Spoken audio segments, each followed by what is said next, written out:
영상 시작 전 여러분들의 구독과 좋아요는 큰 힘이 됩니다. 안녕하세요. 여러분, 오늘은 한 부부의 이야기를 들려드리려고 합니다. 아마 여러분 중에서도 비슷한 경험을 하신 분들이 계실지도 모르겠어요. 서울 송파구 아파트 단지 사이로 해가 들어오는 어느 토요일 아침이었습니다. 결혼한 지 1년이 조금 넘은 민수와 지연은 여느 신혼부부처럼 달콤한 일상을 보내고 있었죠. 민수는 32살로 대기업 마케팅팀에서 일하는 직장인이었습니다. 매일 회사 업무에 시달리고 회식과 출장으로 바쁜 나날을 보내지만 그래도 경제적으로는 안정적인 편이었어요. 반면 지연은 30살로 대학병원에서 간호사로 근무하며 교대 간무에 지쳐 있었지만 늘 성실하고 책임감이 강한 성격이었습니다. 두 사람은 대학 동기로 만나 연애 3년 만에 결혼한 사이였죠. 주변에서는 정말 잘 어울리는 부부라며 부러워했고 실제로도 그랬습니다. 매주 주말이면 둘은 어김없이 근교로 드라이브를 떠났어요. 가평이나 양평 같은 곳으로 가서 맛있는 음식도 먹고 예쁜 카페에서 커피도 마시며 시간을 보내는 게 이들의 취미였습니다. 이날도 마찬가지였어요. 민수가 운전하는 검은색 소나타의 지연이 조수석에 앉아 좋아하는 음악을 틀어놓고 있었습니다. 차창 밖으로 보이는 한강 풍경이 참 아름다웠죠. 지연은 민수의 팔을 가볍게 건드리며 오늘 어디로 갈지 물어보았고 민수는 가평에 새로 생긴 이탈리안 레스토랑을 제안했습니다. 레스토랑에서 식사를 마친 후 두 사람은 근처 호수공원을 산책했어요. 벤치에 앉아 서로를 바라보며 미래에 대한 이야기도 나누었죠. 민수는 지연의 어깨에 팔을 두르며 이런 평범한 일상이 계속 이어졌으면 좋겠다고 말했습니다.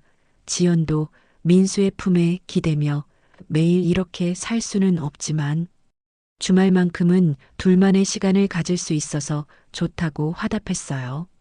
집으로 돌아가는 길에 두 사람은 마트에 들러 일주일치 장을 보았습니다. 서로 좋아하는 음식들을 고르며 웃고 떠드는 모습이 여느 신혼부부와 다르지 않았어요. 계산을 마치고 집에 도착한 건 저녁 8시쯤이었죠. 아파트 주차장에서 민수가 짐을 들고 지연이 그 옆에서 팔짱을 끼고 걸어가는 모습을 본 이웃들은 저절로 미소를 지었습니다. 정말 보기 좋은 부부였거든요. 엘리베이터 안에서도 두 사람은 서로를 바라보며 오늘 하루가 얼마나 즐거웠는지 이야기했어요. 집에 들어와서는 함께 저녁 준비를 했습니다. 민수가 밥을 하는 동안 지연은 반찬을 데우고 샐러드를 만들었어요.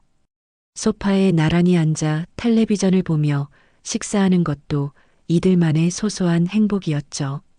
그날 밤 잠자리에 들기 전 민수는 지연에게 정말 고맙다며 지연이 있어서 매일이 행복하다고 말했습니다. 지연도 민수의 손을 꽉 잡으며 민수가 최고의 남편이라고 생각한다며 계속 이렇게 행복하게 살자고 대답했어요. 두 사람은 그렇게 서로를 바라보며 잠에 들었습니다. 그때만 해도 이런 평범한 행복이 얼마나 소중한 것인지 깨닫지 못했죠. 앞으로 닥쳐올 시련에 대해서는 전혀 예상하지 못한 채 말입니다. 그런 평온한 일상이 한 달쯤 지났을 때 지연의 여동생 수진이 집에 놀러 왔습니다. 수진은 26살로 대학을 갓 졸업하고 취업 준비 중인 상태였어요. 언니보다 4살 어린 수진은 외모도 뛰어났고 활발한 성격으로 주변 사람들에게 인기가 많았죠. 수진이 처음 집에 왔던 날은 금요일 저녁이었습니다. 지연이 낮 근무를 마치고 집에 돌아왔을 때 수진이 미리 와서 기다리고 있었어요. 민수도 회사에서 일찍 퇴근해서 세 사람이 함께 저녁을 먹게 되었죠. 수진은 언니와 형부 앞에서도 전혀 어색해하지 않고 자연스럽게 대화에 참여했습니다. 회사 이야기부터 시작해서 최근 본 영화나 드라마 이야기까지 화제가 끊이지 않았어요. 민수도 처제와의 대화가 생각보다 재미있다는 걸 느꼈죠. 그날 이후 수지는 자주 언니 집에 놀러 오기 시작했습니다. 처음에는 주말에만 왔지만 점차 평일에도 얼굴을 비치기 시작했어요. 취업 준비로 집에서 보내는 시간이 많다 보니 언니 집이 더 편하다는 이유였죠. 문제는 지연의 교대 근무 스케줄 때문에 민수와 수진이 단둘이 있는 시간이 자주 생기기 시작했다는 점이었습니다. 지연이 야간 근무를 할 때나 새벽 근무로 일찍 출근해야 할 때 수진이 집에 있으면 자연스럽게 민수와 둘만 남게 되었어요. 처음에는 서로 어색해했지만 시간이 지나면서 점점 편해졌습니다. 민수는 수진에게 취업에 대한 조언을 해주기도 했고, 수진은 민수에게 요리를 해주거나 집안일을 도와주기도 했죠. 지연이 없는 동안 자연스럽게 대화를 나누는 시간이 늘어갔어요. 수진은 민수에게 형부라고 부르면서도 친구처럼 편하게 대했습니다.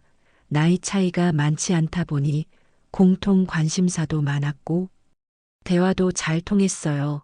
민수도 처음에는 처제라는 거리감을 두려고 했지만 수진의 밝고 친근한 성격에 점점 마음을 열게 되었죠.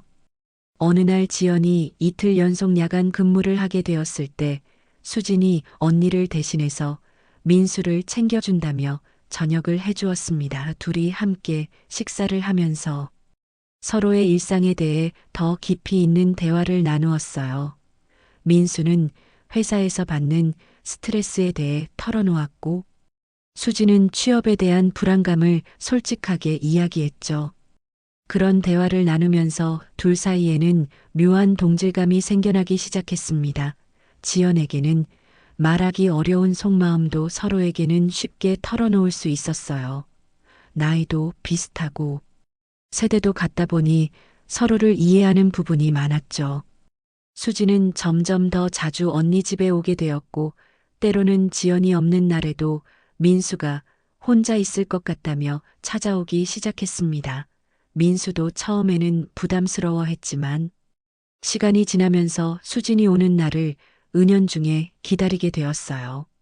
이렇게 세 사람의 일상에 변화가 생기기 시작했지만 지연은 아직 아무것도 눈치채지 못하고 있었습니다.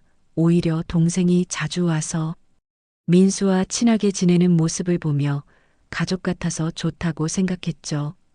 시간이 흘러가면서 민수와 수진 사이에는 말로 표현하기 어려운 미묘한 감정의 변화가 일어나고 있었습니다. 처음에는 단순히 처남과 형부 사이의 우호적인 관계였지만 점점 그 경계가 모호해지기 시작했어요. 수지는 민수와 대화할 때면 유독 눈을 반짝이며 집중했습니다. 민수가 하는 이야기에 진심으로 관심을 보이고 공감하며 반응해 주었죠. 민수 역시 수진과 이야기할 때면 자연스럽게 미소가 지어지고 목소리도 부드러워졌어요. 둘 사이에 흐르는 묘한 긴장감은 시간이 지날수록 더욱 짙어져 갔습니다. 어느 날 수진이 민수에게 핸드폰 번호를 달라고 했습니다. 언니가 없을 때 급한 일이 있으면 연락할 수 있게 해달라는 이유였어요. 민수는 별다른 의심 없이 번호를 알려주었고 그날부터 둘 사이에 메시지가 오가기 시작했죠. 처음에는 정말 간단한 안부 인사나 일상적인 대화였습니다. 오늘 날씨가 좋다거나 점심은 뭘 먹었는지 같은 소소한 이야기들이었어요. 하지만 시간이 지나면서 메시지의 내용은 점점 개인적이고 깊어져 갔습니다. 수지는 취업 스트레스로 힘들 때마다 민수에게 메시지를 보냈어요. 민수도 회사에서 힘든 일이 있을 때면 수진에게 하소연하기 시작했죠. 지연에게는 걱정을 끼치고 싶지 않아서 말하지 못했던 일들을 수진에게는 자연스럽게 털어놓게 되었습니다. 둘은 지연이 모르는 사이에 점점 더 자주 연락했어요. 때로는 새벽 늦은 시간에도 메시지를 주고받았죠. 민수가 야근으로 늦게 들어올 때나 수진이 잠이 오지 않을 때면 서로에게 메시지를 보내며 대화했습니다. 수진은 대학을 졸업한 후 아직 취업이 되지 않아서 집에서 보내는 시간이 많았어요. 그래서 언니 집에 오는 빈도도 더욱 잦아졌습니다. 거의 이틀에 한 번꼴로 찾아와서 하루 종일 머물다 가는 일이 많아졌죠. 지연의 교대 근무 스케줄과 수진의 방문이 겹치면서 민수와 수진이 단둘이 보내는 시간도 자연스럽게 늘어났습니다. 지연이 오후에 출근하는 날이면 오전부터 수진이 와서 민수와 함께 시간을 보냈어요. 그런 시간들 동안 둘은 서로에 대해 더 많은 것을 알게 되었습니다. 민수는 수진이 생각보다 성숙하고 깊이 있는 면이 있다는 걸 발견했어요. 수진 역시 민수가 겉으로는 성공한 직장인처럼 보이지만 속으로는 많은 고민과 스트레스를 안고 있다는 걸 알게 되었죠. 이런 상황에서 둘 사이에는 점점 특별한 감정이 싹트기 시작했습니다. 서로를 바라보는 시선이 달라졌고 우연히 손이 닿을 때면 묘한 전율을 느꼈어요. 하지만 아직은 둘 다 그런 감정을 인정하거나 표현하지는 못했습니다. 민수는 가끔 수진과 있을 때 지연에 대한 죄책감을 느꼈어요. 하지만 동시에 수진과의 시간이 주는 새로운 자극과 즐거움을 부정할 수도 없었죠. 수진 역시 형부를 향한 자신의 감정이 단순한 호감을 넘어서고 있다는 걸 느끼면서도 언니에 대한 미안함과 복잡한 마음을 감출 수밖에 없었습니다. 이렇게 세 사람의 관계는 겉으로는 평온해 보이지만 속으로는 복잡하고 위험한 감정의 소용돌이가 일어나고 있었습니다. 아직 아무도 선을 넘지는 않았지만 그 경계선은 점점 흐려져 가고 있었어요. 어느 목요일 아침 민수는 지연에게 갑작스럽게 부산 출장이 잡혔다고 말했습니다. 회사에서 급하게 내려가서 거래처와 미팅을 해야 한다며 2박 3일 정도 걸릴 것 같다고 했어요. 지연은 별다른 의심 없이 출장 준비를 도와주며 몸조심하라고 당부했죠. 하지만 민수의 말은 완전한 거짓말이었습니다. 실제로는 수진과 함께 강릉으로 여행을 떠날 계획이었어요. 며칠 전부터 둘은 몰래 메시지를 주고받으며 이 계획을 세웠던 거였죠. 수진도 부모님에게는 대학 친구들과 여행을 간다고 말씀드렸습니다. 둘 다 가족들에게 거짓말을 하면서까지 함께 시간을 보내고 싶어 했던 것이었어요. 이미 둘 사이의 감정은 단순한 호감을 넘어서 위험한 선을 향해 가고 있었습니다. 금요일 오전 민수는 출근하는 척하며 집을 나섰어요. 지연은 야간 근무 때문에 잠들어 있었죠. 민수는 차를 몰고 수진이 기다리는 약속 장소로 향했습니다. 수진은 이미 여행 가방을 챙겨서 기다리고 있었어요. 둘이 만났을 때의 설렘과 긴장감은 이루 말할 수 없었습니다. 마치 연인처럼 서로를 바라보며 미소를 지었죠. 민수가 운전하는 차 안에서 수진은 조수석에 앉아 좋아하는 음악을 틀었어요. 차 안의 분위기는 어느새 달콤하고 로맨틱하게 변해 있었습니다. 강릉까지 가는 3시간 동안 둘은 끊임없이 대화를 나누었어요. 서로에 대한 더 깊은 이야기들을 털어놓으며 마음의 거리를 좁혀갔죠. 수지는 민수의 운전하는 모습을 바라보며 가슴이 두근거리는 걸 느꼈고 민수 역시 수진의 웃음소리에 마음이 설레었습니다. 강릉에 도착해서 둘은 바닷가 근처의 작은 모텔에 투숙했어요. 각자 다른 방을 잡았지만 이미 둘의 관계는 단순한 형부와 처제 사이를 넘어서고 있었습니다. 저녁에는 함께 횟집에서 식사를 하며 술까지 마셨죠. 바닷가를 거닐며 파도 소리를 들으면서 둘은 서로의 손을 잡았습니다. 그 순간 모든 도덕적 경계선이 무너져 내렸어요. 민수는 수진을 품에 안았고 수진도 민수의 품에 안겨 눈물을 흘렸습니다. 그날 밤 둘은 결국 선을 넘고 말았어요. 지연에 대한 배신이자 가족에 대한 배신이었지만 그 순간만큼은 아무것도 생각할 수 없었습니다. 서로를 향한 감정이 이미 걷잡을 수 없을 만큼 커져 있었거든요. 이틀 동안 둘은 연인처럼 강릉 곳곳을 다니며 달콤한 시간을 보냈습니다. 해변 카페에서 커피를 마시며 바다를 바라보고 정동진에서 일출을 함께 보기도 했어요. 차 안에서도 계속 웃고 떠들며 행복한 시간을 만끽했죠. 하지만 둘은 이 모든 순간들이 민수차에 설치된 블랙박스에 고스란히 기록되고 있다는 사실을 전혀 알지 못했습니다. 서로 손을 잡고 웃으며 드라이브하는 모습, 바닷가에서 포옹하는 장면 모든 것이 그대로 저장되고 있었어요. 일요일 저녁 서울로 돌아오는 길에서도 둘은 아쉬워했습니다. 이런 시간이 언제 또 있을지 모른다는 생각에 마지막 순간까지 서로를 놓고 싶어 하지 않았어요. 하지만 현실로 돌아가야 한다는 걸 둘 다 알고 있었죠. 집에 돌아온 민수는 지연에게 출장이 힘들었다며 피곤하다고 연기했습니다. 지연은 수고했다며 따뜻한 물에 목욕을 시켜주고 맛있는 음식을 차려주었어요. 민수는 지연의 따뜻한 배려를 받으며 죄책감에 휩싸였지만 동시에 수진과 보낸 시간에 대한 그리움도 떨쳐낼 수 없었습니다. 그 다음 주 월요일 오후 지연은 갑작스럽게 민수의 차를 써야 하는 상황이 생겼습니다. 병원에서 응급환자가 생겨서 원래 계획에 없던 추가 근무를 해야 했는데 자신의 차는 정비소에 맡겨놓은 상태였어요. 민수는 회사에서 대중교통을 이용해서 돌아오겠다며 선뜻 차 키를 건네주었죠. 지연이 민수의 검은색 소나타를 운전하며 병원으로 향하던 중이었습니다. 신호대기를 하다가 뒷차가 급정거를 하지 못하고 가볍게 추돌하는 접촉사고가 발생했어요. 다행히 큰 피해는 없었지만 보험 처리를 위해 블랙박스 영상을 확인해야 하는 상황이 되었습니다. 지연은 평소 블랙박스를 다뤄본 적이 없어서 조작 방법을 몰랐어요. 상대방 운전자가 친절하게 도와주며 함께 블랙박스 화면을 들여다보게 되었죠. 사고 당시 영상을 찾기 위해 시간을 거슬러 올라가면서 화면을 살펴보던 중이었습니다. 그런데 갑자기 지연의 손이 멈췄어요.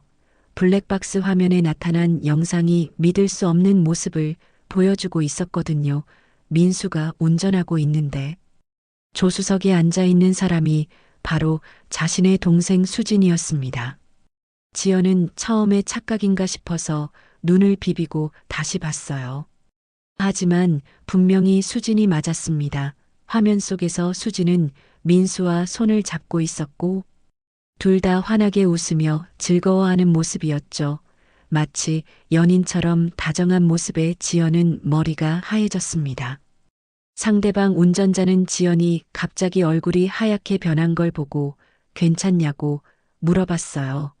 지연은 겨우 정신을 차리고 괜찮다고 대답했지만 속으로는 1000개의 생각이 동시에 스쳐 지나가고 있었습니다. 보험 처리를 마친 후 지연은 차 안에 혼자 앉아 블랙박스 영상을 더 자세히 살펴봤어요.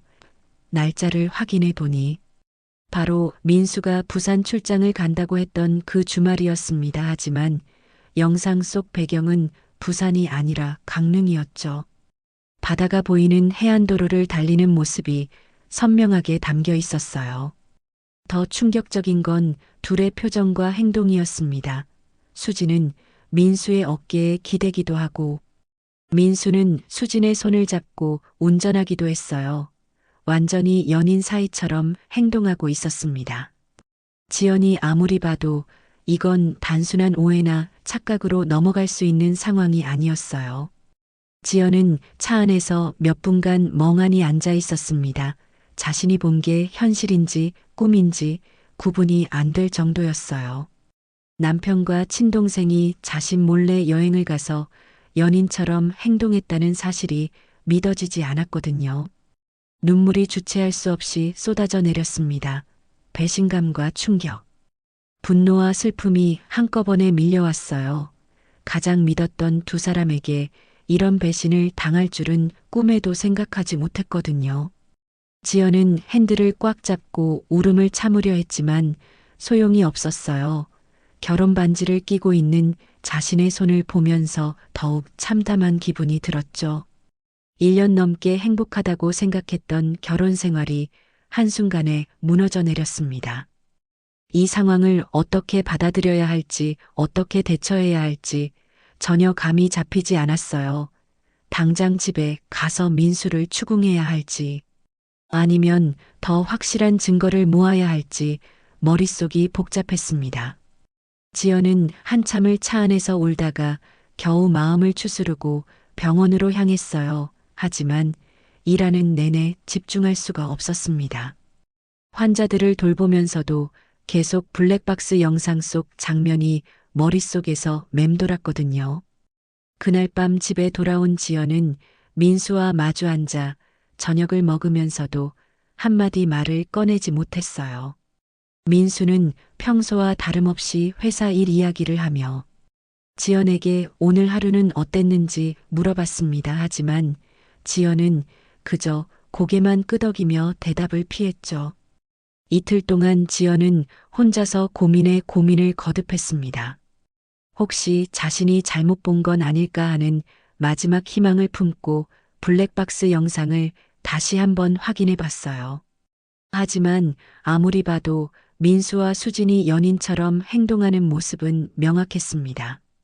더 이상 혼자서 이 문제를 감당할 수 없다고 판단한 지연은 친정어머니에게 전화를 걸었어요. 어머니는 평소와 다른 지연의 목소리 톤을 눈치채고 무슨 일이냐고 걱정스럽게 물어봤습니다. 지연은 떨리는 목소리로 민수와 수진의 일을 모두 털어놓았습니다. 블랙박스에서 본 장면들을 하나하나 설명하면서 눈물을 흘렸어요.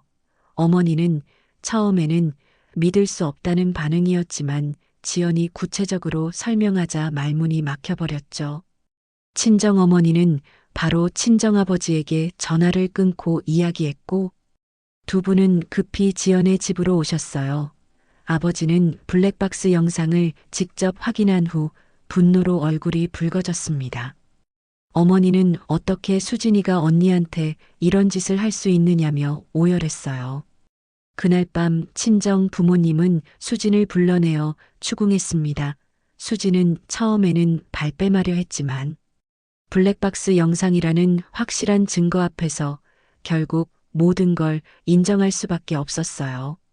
수진은 무릎을 꿇고 울면서 잘못했다고 빌었지만 이미 엎질러진 물이었죠.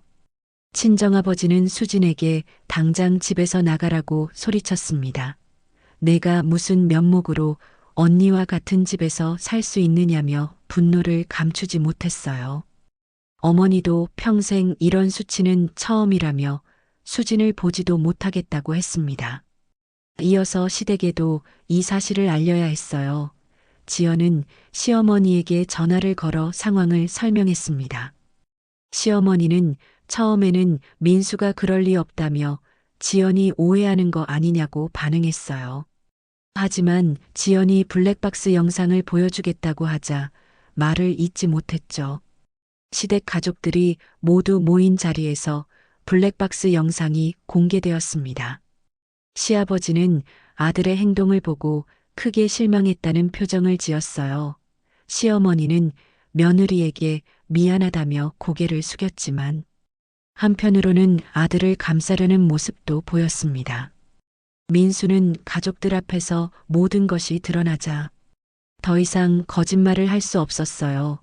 무릎을 꿇고 잘못했다고 빌면서 한순간의 실수였다고 변명했지만 아무도 그의 말을 믿지 않았습니다. 영상 속에서 보인 둘의 모습은 단순한 실수로 치부하기에는 너무나 자연스럽고 다정했거든요. 시아버지는 민수에게 어떻게 아내를 두고 처제와 이런 짓을 할 수 있느냐며 호통을 쳤습니다. 집안 망신도 이런 집안 망신이 없다며 분개했어요. 평생 성실하게 살아온 자신의 가문에 먹칠을 했다고 민수를 크게 나무랐죠. 양쪽 가족 모두 이 사건으로 인해 깊은 상처를 받았습니다. 특히 지연의 부모님은 둘째 딸의 행동에 대해 큰 충격을 받았고, 어떻게 언니한테 이런 일을 할 수 있는지 이해할 수 없다며 괴로워했어요. 가족들 간의 관계는 하루아침에 돌이킬 수 없을 만큼 틀어져 버렸습니다. 서로를 믿고 의지했던 가족이라는 끈이 완전히 끊어진 것이었죠. 지연은 가장 가까웠던 사람들로부터 이런 배신을 당했다는 사실에 더욱 큰 절망감을 느꼈습니다. 가족회의가 끝난 다음 날 지연은 냉정하게 자신의 앞길을 결정했습니다. 더 이상 민수와 함께 살아갈 수 없다는 확신이 섰어요. 친정 어머니의 권유로 이혼 전문 변호사를 찾아가기로 했죠. 강남에 위치한 법무법인을 방문한 지연은 중년의 여성 변호사와 상담을 받았습니다. 변호사는 지연의 이야기를 차근차근 듣더니 블랙박스 영상이라는 확실한 증거가 있어서 이혼 소송에서 유리한 위치에 있다고 말했어요. 지연은 블랙박스 영상뿐만 아니라 민수가 부산 출장이라고 거짓말했던 문자 메시지들도 모두 캡처해서 가져갔습니다. 민수와 수진이 주고받았던 카톡 내용도 민수 핸드폰에서 발견해서 증거로 확보했죠. 변호사는 이 정도면 충분한 증거라며 위자료와 재산 분할에서 좋은 결과를 얻을 수 있을 거라고 했습니다. 변호사는 수진에게도 별도의 법적 조치를 취할 수 있다고 설명했어요. 비록 법적으로는 간통죄가 폐지되었지만 민법상 불법행위로 손해배상을 청구할 수 있다는 것이었습니다. 지연은 수진도 반드시 책임을 져야 한다며 그 부분도 진행해달라고 요청했어요. 집으로 돌아온 지연은 민수에게 이혼 의사를 분명히 밝혔습니다. 민수는 청천벽력 같은 소리라며 다시 한번 기회를 달라고 매달렸어요. 무릎을 꿇고 울면서 정말 한순간의 잘못이었다고 변명했지만 지연의 마음은 이미 굳어 있었죠. 민수는 지연에게 수진과는 완전히 연락을 끊겠다고 약속했습니다. 다시는 만나지 않겠다며 맹세까지 했어요. 하지만 지연은 이미 신뢰가 깨진 관계에서는 어떤 약속도 의미가 없다고 생각했습니다. 지연은 변호사와 함께 이혼 소송 준비를 체계적으로 진행했어요. 재산 목록을 작성하고 결혼 기간 중 형성된 모든 자산을 조사했습니다. 아파트와 자동차 적금과 보험 모든 것을 꼼꼼히 파악해서 공정한 분할을 요구하기로 했죠. 위자료 부분에서는 민수의 불륜과 기만 행위로 인한 정신적 피해를 중점적으로 다뤘습니다. 결혼 1년여 만에 남편과 친동생의 배신을 당한 충격과 트라우마를 상세히 기록했어요. 변호사는 상당한 위자료를 받을 수 있을 거라고 예상했습니다. 수진에 대한 손해배상 청구도 동시에 준비했습니다. 가족관계를 파탄시키고 지연에게 정신적 고통을 준 것에 대한 책임을 묻기로 했어요.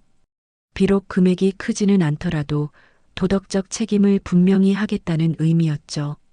민수는 매일 지연에게 매달렸지만 지연은 더 이상 흔들리지 않았습니다. 이미 변호사와 모든 절차를 진행하고 있다며 법정에서 만나자고 단호하게 말했어요. 민수의 눈물과 애원도 지연에게는 더 이상 통하지 않았습니다. 지연은 친구들에게도 상황을 알렸어요. 모든 사람이 민수와 수진의 행동에 충격을 받았고 지연의 결정을 지지했습니다. 특히 결혼식 때 들러리를 서줬던 친구들은 분노하며 지연을 위로해줬죠. 법적 절차를 밟아가면서 지연은 오히려 마음이 차분해졌습니다. 감정적으로 흔들리는 대신 냉정하게 자신의 권리를 찾기로 결심했어요. 배신당한 분노를 건설적인 방향으로 승화시키는 것이었습니다. 몇 달 후 법원에서 이혼 조정이 시작되었습니다. 지연과 민수는 조정실에서 마주 앉았지만 예전에 다정했던 모습은 찾아볼 수 없었어요. 지연은 차분하고 냉정한 표정으로 앉아 있었고 민수는 초췌한 모습으로 고개를 들지 못하고 있었습니다. 조정위원은 양측의 입장을 들어본 후 블랙박스 영상과 각종 증거 자료들을 검토했어요. 민수 측에서는 합의를 통한 원만한 해결을 원한다고 했지만 지연은 단호하게 거절했습니다. 이미 마음의 결정을 내린 상태였거든요. 재산 분할에서는 결혼 기간이 짧았음에도 불구하고 지연이 상당 부분을 가져가는 것으로 결정되었습니다. 민수의 잘못이 명확했기 때문이었어요. 아파트 지분과 예금, 자동차까지 모든 재산이 공정하게 나뉘었죠. 위자료는 지연이 요구했던 금액보다도 높게 책정되었습니다. 조정위원도 민수와 수진의 행위가 용납하기 어려운 배신행위라고 판단했거든요. 특히 가족관계를 이용한 불륜이라는 점에서 죄질이 나쁘다고 평가했습니다. 수진에 대한 손해배상 청구도 인정되었어요. 금액은 크지 않았지만 수진이 법적 책임을 져야 한다는 점이 분명해졌죠. 수진은 법정에 출석해서 지연에게 사죄했지만 지연은 차가운 시선으로 바라볼 뿐이었습니다. 민수는 마지막까지 지연을 붙잡으려 했어요. 조정이 끝나고 나서도 지연에게 다가가서 정말 한순간의 잘못이었다고 애원했습니다. 다시는 그런 일이 없을 거라며 기회를 달라고 매달렸죠. 하지만 지연의 대답은 냉정했습니다. 민수에게 내게 가족은 다시는 없다고 말하며 등을 돌렸어요. 가장 믿었던 남편과 친동생에게 배신당한 상처는 어떤 사과나 약속으로도 치유될 수 없었거든요. 법정을 나서는 지연의 걸음은 당당했습니다. 비록 결혼 생활은 실패로 끝났지만 자신의 권리를 당당하게 찾았다는 만족감이 있었어요. 더 이상 배신자들과 함께 살아갈 필요가 없다는 해방감도 느꼈죠. 이혼이 확정된 후 지연은 새로운 보금자리를 찾기 시작했습니다. 송파구 아파트에서의 추억들을 모두 뒤로하고 완전히 새로운 환경에서 살기로 결심했어요. 강북의 작은 원룸을 얻어서 이사 준비를 시작했죠. 이사하는 날 지연은 결혼 생활 때 사용했던 물건들을 하나하나 정리했습니다. 민수와 함께 찍었던 사진들은 모두 버렸고 함께 샀던 가구들도 대부분 처분했어요. 새로운 시작에는 과거의 흔적이 필요 없었거든요. 새집 창가에 서서 밖을 바라보는 지연의 표정은 의외로 평온했습니다. 물론 상처가 완전히 아문 것은 아니었지만 이제 자신만을 위해 살아갈 수 있다는 다짐이 서 있었어요. 지연은 병원에서의 일도 더욱 열심히 했습니다. 환자들을 돌보며 보람을 찾았고 동료들과의 관계도 더욱 돈독해졌죠. 개인적인 아픔을 일로 승화시키며 자신만의 길을 걸어가기 시작했어요. 가끔 민수나 수진에 대한 생각이 날 때도 있었지만 더 이상 분노하지 않았습니다. 그들도 각자의 선택에 대한 대가를 치르며 살아갈 것이라고 생각했거든요. 어느 저녁 새 집에서 혼자 저녁을 먹으며 지연은 생각했습니다. 믿었던 가족에게 배신당했을 때 다시는 과거로 돌아갈 수 없다는 것을 이제 확실히 알았어요. 하지만 그것이 끝이 아니라 새로운 시작이 될 수 있다는 것도 깨달았죠. 나 자신만 지키는 것이 유일한 길이라고 생각했던 지연이었지만 이제는 조금씩 다른 사람들과의 새로운 관계를 만들어가고 있었습니다. 상처받은 과거에 얽매이지 않고 자신만의 행복을 찾아가는 여정이 시작된 것이었어요.